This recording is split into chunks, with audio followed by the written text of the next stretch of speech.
বিসমিল্লাহির রহমানির রহিম।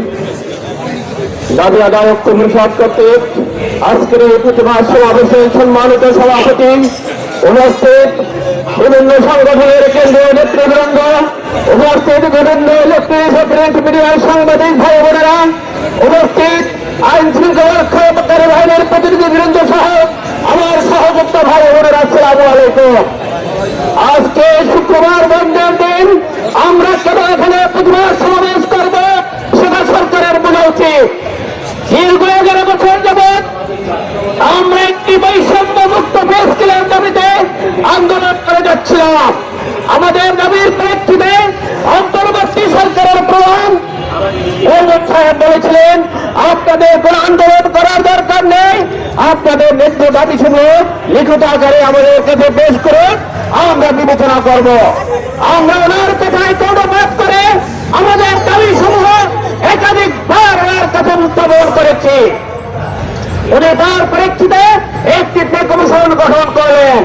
Pay commission গঠন করার পরে সেই পে কমিশন বাংলাদেশের লক্ষ লক্ষ টাকা ব্যয় করে একটি প্রতিবেদন দাখিল করেছেন গত 21 তারিখে।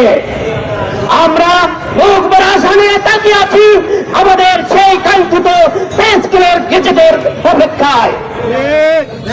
সেই মুহূর্তে একজন অথর্ব এবং অযোগ্য এবং ব্যর্থ উপদেষ্টা বললেন কি, আমরা পে কমিশন পে স্কেল বাস্তবায়ন করব না। আমি ওনার কথার তীব্র নিন্দা ও প্রতিবাদ জানাচ্ছি। কথায় বলে ব্যবহারে বংশের পরিচয়। উনি তো আকিস বিড়ি বিক্রি করতেন, সেই আকিস বিড়ি বিক্রি করে আজকে এখানে এসেছেন। এই গরিব এই কর্মচারীদের লক্ষ লক্ষ সরকারের টাকা খরচ করে আজকে গিয়ে বড় বড় বক্তব্য দিচ্ছেন। আমরা এই সমাবেশ থেকে ওনাকে প্রতিবাদ করার জন্য বলবো, এই কথা বলার উপযুক্ত উনি নয়। সারা বাংলার লক্ষ লক্ষ কর্মচারীদের পাল্স দিয়ে কথা বলবেন, কর্মচারীদের পাল্স সম্পর্কে বুঝতে হবে ওনাকে। কর্মচারীরা কি চায়? লক্ষ লক্ষ কর্মচারীদের পেটের ক্ষুধা নিয়ে একটি মন্তব্য করবেন, সেটা কোথায় যাবে সেইটা বোঝার যার ক্ষমতা নাই, সে তো প্রতিষ্ঠার দক্ষতাই রাখে না। ওই একজন ব্যর্থ প্রতিষ্ঠা আমি আগেও বলেছি। আপনারা জানেন গ্যাসের সিলিন্ডার 1200 টাকা দাম ছিল, সেই সিলিন্ডার এখন আমাদের 2,500 টাকা দিতে কিনতে হয়। সেই ব্যর্থ প্রতিষ্ঠা আবার কর্মচারীদের বেতন নিয়ে কথা বলবে। সারা বাংলার গাড়ি সমিতি গাড়ি চালকরা আজকে প্রস্তুত গাড়ি বন্ধ করে দেওয়ার জন্য। সারা বাংলার ট্রেন চালকরা আজকে ট্রেন বন্ধ করে দেওয়ার জন্য প্রস্তুত। সারা বাংলার কর্মচারী ভাইরা অফিস আদালতে তালা দেওয়ার জন্য প্রস্তুত। একমাত্র আমাদের নির্দেশের অপেক্ষায় আছে। আজকে এই সমাবেশ থেকে মাননীয় প্রধান উপদেষ্টা থেকে বলতে চাই, কর্মচারীদের বাক্য নিয়ে আর চিনিমিনি করবেন না। আপনি যদি একজন নোবেল বিজয়ী ব্যক্তিত্ব হয়ে থাকেন, আপনার কথা আপনি ঠিক রাখবেন। আপনি বলেছিলেন ন্যায্য দাবি সমূহ আমরা বাস্তবায়ন করব। লক্ষ লক্ষ শহীদের বিনিময়ে, লক্ষ লক্ষ লক্ষ কোটি রক্তের বিনিময়ে আমরা এই বৈষম্য মুক্ত বাংলাদেশ পেয়েছি।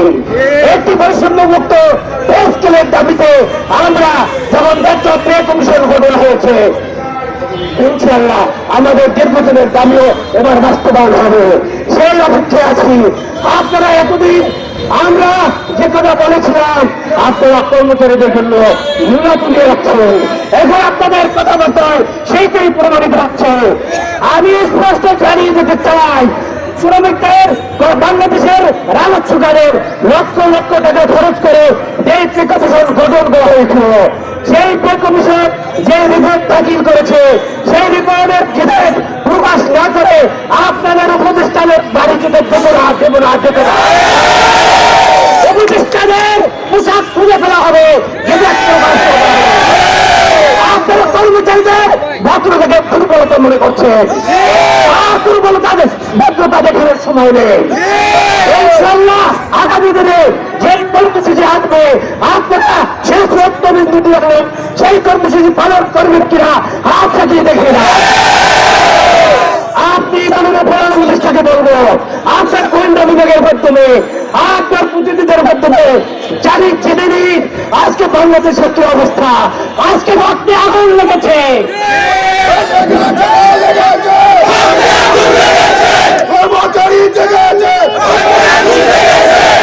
আজকে এই সমাবেশ থেকে, এই পুতুয়ার সমাবেশ থেকে আমি বলতে চাই, আর খোঁচা দিবেন না।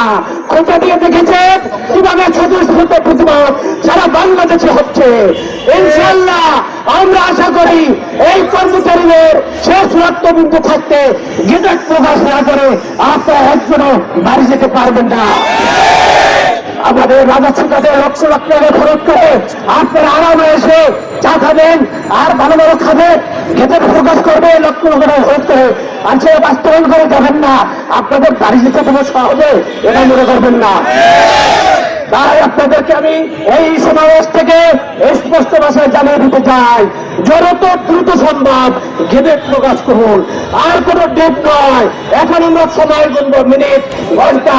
যত দ্রুত সম্ভব গেজেট প্রকাশ করতে হবে।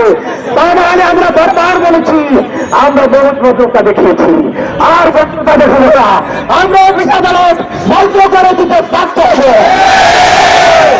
আপনাদেরকে আজকে মিডিয়ার মাধ্যমে সারা বাংলাদেশে সকল কর্মচারী ভাইদের করবো, এই কেন্দ্র থেকে সেই কর্মসূচি ঘোষণা করা হবে। আপনারা শেষ রক্তবিন্দু দিয়ে হলো সেই কর্মসূচি পালন করবেন। এবং আমাদের এই কর্মসূচি, এই শুক্রবার ছেলে থেকে এখন যে কর্মসূচি ঘোষণা করা হবে, আমাদের মুখ্য সমন্বয়ক যে কর্মসূচি ঘোষণা করবেন, সেই কর্মসূচিতে আমরা সবাই ইনশাআল্লাহ অংশগ্রহণ করবো। এই আশাবাদ ব্যক্ত করে আপনাদের সবাইকে ধন্যবাদ জানিয়ে আমার বক্তব্য শেষ করছি। আল্লাহ হাফেজ। বাংলাদেশ।